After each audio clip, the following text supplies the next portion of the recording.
Hi, I'm Whitney Gross, owner of Knitwits Yarn and Crafts in Bailey's Harbor, Wisconsin.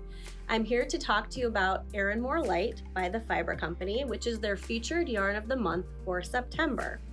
Somewhere between luxury and workhorse lies Arranmore Light.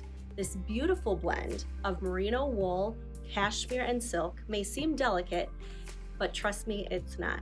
I have here my weekender sweater patterned by Andrea Mowry that I knit up with Arranmore Light.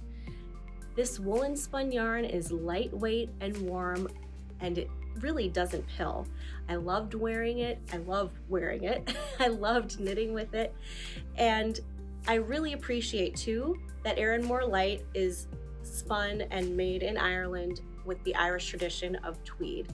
It also comes in a gorgeous color palette. This is just a few of the colors. We of course carry this yarn here at Knitwits. If you haven't tried it, you're missing out. You really should. Again, I'm Whitney Gross, owner of Knitwits Yarn and Crafts in Bailey's Harbor, and happy crafting with Arranmore Light.